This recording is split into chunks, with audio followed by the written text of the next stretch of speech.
Hi folks, this is Mr. O, making an announcement for COM 107.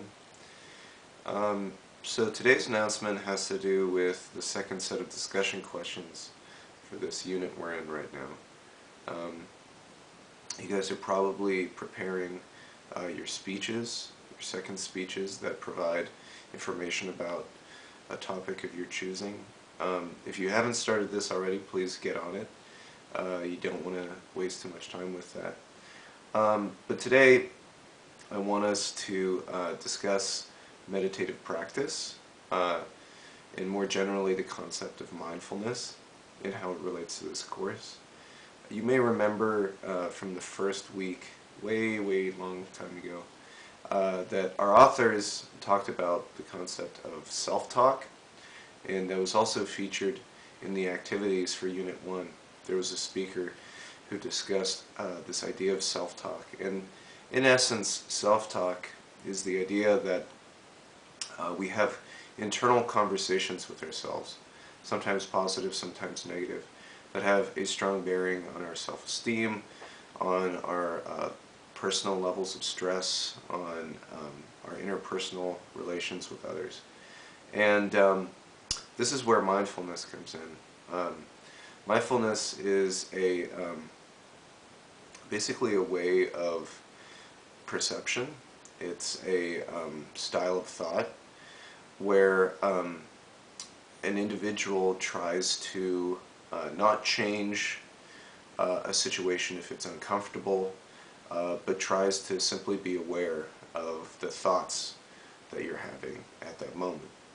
And the reason for that is, a lot of psychologists have found, and communication scholars as well have found, that much of our stress arises from when we try to resolve emotional situations, stressful situations, and we end up not being very good at that.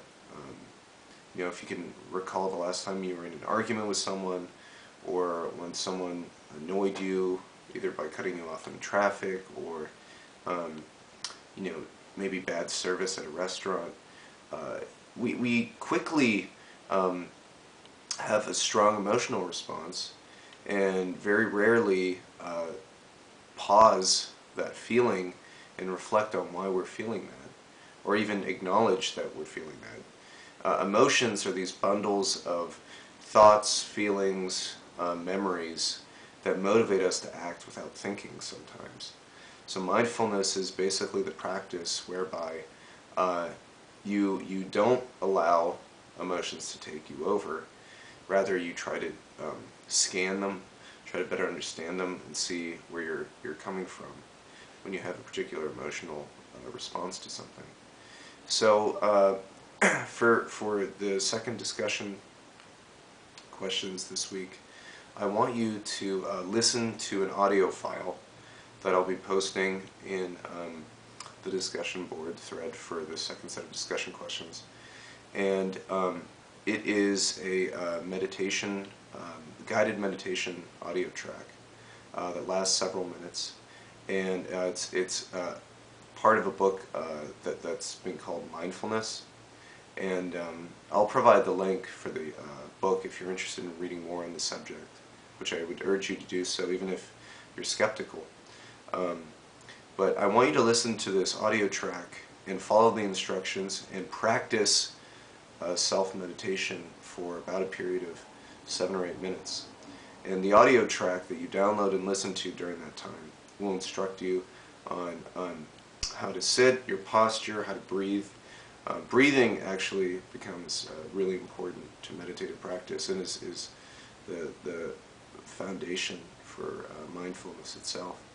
But after you experience your personal meditation, I want you then to write a paragraph-long response, just discussing, in a descriptive way, the things that you were thinking, things you were feeling, whether or not you were able to actually feel sensation in your own body, because the speaker on the audio track tells you to scan all the sensations, physical sensations you're feeling, as well as your internal thoughts. And then I want you to say also if you think that it has any kind of benefit. It's okay if you don't think it does. You know, this is simply a practice. It's not a religious,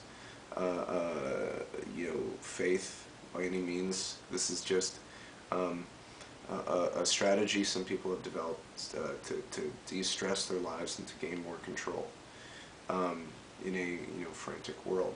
So please watch. I'm sorry. Please listen to the audio track. Please complete the questions, and I'll have another announcement before the end of the week. Good luck with your projects.